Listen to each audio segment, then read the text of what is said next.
president announced from the Oval Office,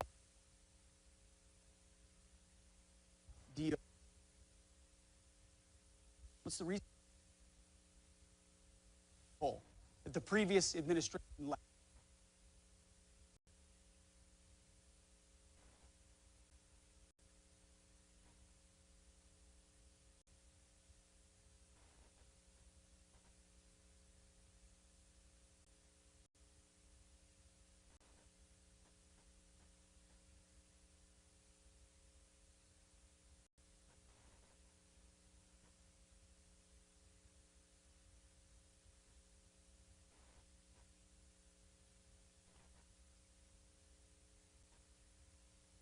COCOM commanders at the tip of the spear to understand and delivering it.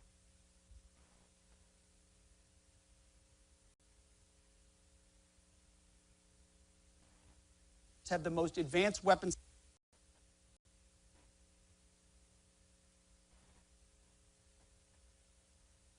point, which leads to our third, reestablishing deterrence. After 4 years of deferred maintenance under the Biden, most importantly, and you saw it from chiefs, Raising Cane, our borders first. After decades of securing other people's borders in far-off places, ours. After a reckless invasion of over 20 million people, and we have no idea end. They urged posture, update our military plan at DoD to protect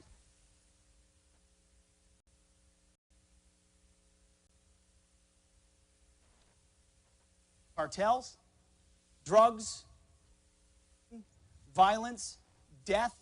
Under the Trump administration, it ends. Under this Defense Department, we get 100% operational control of our.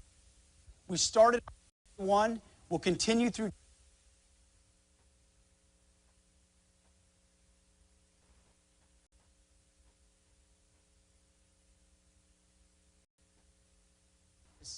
$97 border crossings compared to the same period in 2024. Monthly encounters dropped from 250,000 encounters, most of which are false asylum claims. You also have the known gotaways and the unknown gotaways, so it's much higher than 250,000. You don't know where most of these people are coming from. Now to the trickle of a few thousands, most of which we're interdicting and engaging because of our force posture on the border in real time. It starts with people, it moves to infrastructure and surveillance. And our American troops, you should see their morale on the border. It's incredible when you're defending your own homeland with robust and sufficient assets, and you are able to interdict, changes the whole game. We just designated a trial area for a new national defense area, where our troops now, instead of just looking at the border with binoculars and wondering who that person is and hoping CBP interdicts them, can now temporarily take action to temporarily detain those folks and hand them over to CBP because of that authorized zone. It's a sea change from the open season that was the previous administration. But not just here at home. In 3 of the most strategically important regions in the world, we are increasing allied burden sharing while we increase deterrence. America first doesn't mean America alone. It means we expect our allies to step up, to be true force multipliers for freedom. This approach ensures we achieve peace through strength. First, in Europe, our allies are finally, thanks to President Trump in the first administration, and again in these first 100 days, following America's call for European leadership and ownership of continental security. We've transferred U.S. leadership of the Ukraine Defense Contact Group to the UK and to Germany. We've obtained commitments from Poland, one of many model allies, the Baltics, to spend 5% of their GDP on defense. We've made the same call to other allies. 2% is not enough considering the threats you face. 3%, 4%, 5%.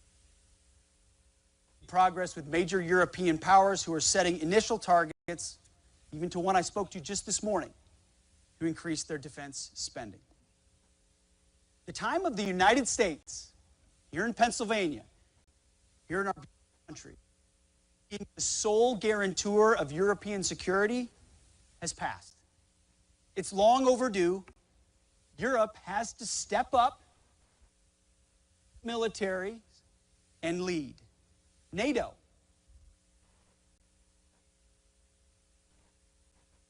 In the Middle East, we're pursuing stability and deterrence to the threats that exist there. President Trump has made it clear that America is fully committed to the security of our great allies in Israel. Just days after his inauguration, the DOD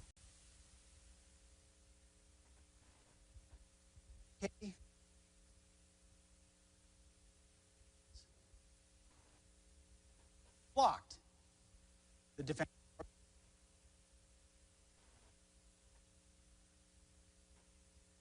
Israel's self-reliance and pursue President Trump's goal of a strength.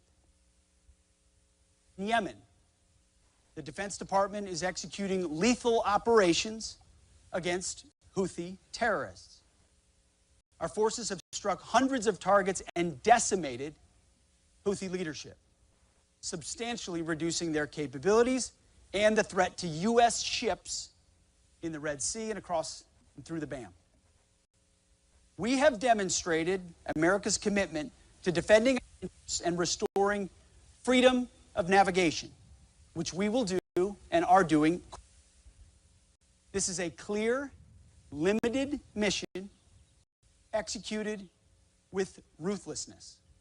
Full stop. We will run our ships through that BAM. And our message to the Houthis has been clear from the beginning. Allow us to sail our and we'll stop shooting at you. Until then, you're going to feel the pain. And I'll tell you, the Houthis are feeling the pain. We have demonstrated any aggression against Americans will be met with decisive action, unlike what that region saw under the Biden administration. But this is not nation building. This is not land wars. This is not endless wars. This is not regime change. This is clear-eyed American national interests, decisively and overwhelmingly. Third, and most importantly, we are deterring communist China in the Indo-Pacific and around the world. To deliver peace in this region, we're delivering a more forward regional force posture. We're supporting allies and partners. Allies and partners are our force multipliers as they strengthen their own capabilities, including in Taiwan. We're also connecting U.S. allies and partners to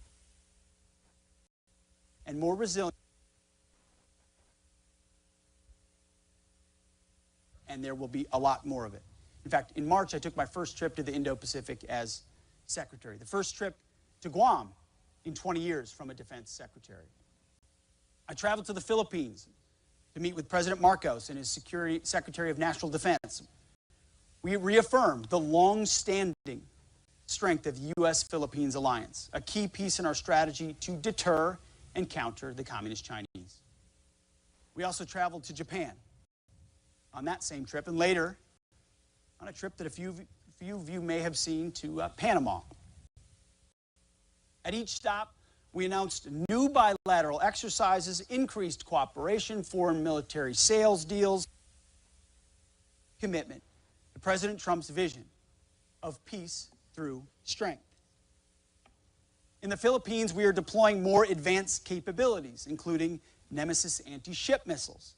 In Japan, we announced phase 1 of upgrading U.S. Forces Japan into a full-blown Joint Forces headquarters. In Panama, we secured a framework for first of Panama Canal passage for U.S. military vessels and auxiliary vessels, as well as the additional presence of U.S. troops stationed through both sides of the Panama Canal. As I said then, and I will reaffirm today, the President pledged to take back the Panama Canal from Chinese influence. And with our partners, we're doing just that, right in our own backyard. At every step, we are carrying out our strategy to increase against before. In these places, when you meet with leaders who want to be with America, who believe in what America can do, have watched us when we're strong, they're making, in many cases and in many places, a binary choice. It is either by, with, and through the Americans or with the Communist Chinese. In the Indo-Pacific, around the world, but specifically in the Indo-Pacific and in our hemisphere, you can see it. You can see it in the eyes of allies and partners. You can see it in the influence underneath the surface. They want to be with us, but they need to see strength, and they need to see leadership. And that's what President Trump has provided in spades, not just in words, but in deeds, in action, and so as Europe shoulders more of the burden in continental security, that frees up resources for us to focus on countering the malign influence of the Communist Chinese where it matters most. Under the leadership of President Trump, the message to our adversaries in these first 100 has been undeniably clear. America is back.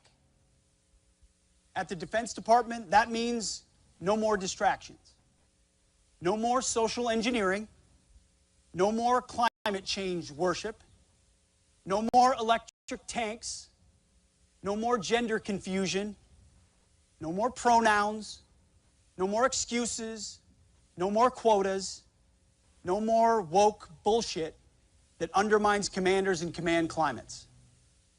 We are laser focused on our mission of warfighting. We are colorblind, and we are merit-based. We're restoring the warrior ethos, rebuilding the military, and reestablishing deterrence. End, full stop. Enemy aggression will be met swiftly and harshly. We're beginning a new golden age of America and a golden age of national defense. We have a bumper crop of new recruits, new planes, new missile defense systems on the way, allies increasing their defense spending, and adversaries on their heels. Today, on this beautiful day, we have a brand new class, soon to be, Army War College students about to graduate. You, all of you, are the future of our military. You will lead these new recruits, eager, optimistic, young, ready, and soon to be trained. They will look to you. You will lead the brigades, the ships, the groups. You will execute our tactical, operational, and strategic objectives all around the globe. You will set the standard. We're counting on you. And I know that you will deliver at each and every step with distinction. God bless you. Godspeed to all of our warriors, and thank you for having me today. Appreciate it. Thank you.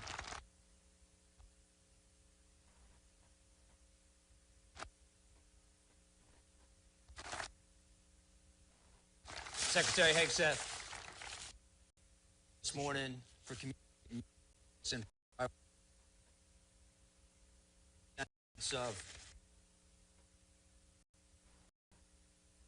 of 35 years of service to our nation, that at the heart of the warrior ethos are disciplined, fit, and confident soldiers. We've been investing for most of this past year in the intellectual fitness of the leaders that are on the field here with you today, but we're gonna take a step away from that for the next several days and engage on the fields of friendly strife and demonstrate some physical fitness. There's still, I've been told, some open spots on our teams here. What Softball, teams? soccer, functional fitness, running, pickleball, shooter's choice, sir. But I got a good lefty swing. I'll maybe join the softball team. Well, then you'll be in uniform with this, sir. We want to present that to you, and thank you for your time. Well, I appreciate it. Very good. Thank you very much. Thanks, sir. Appreciate you, sir. Thank you. Thank you all. Appreciate it.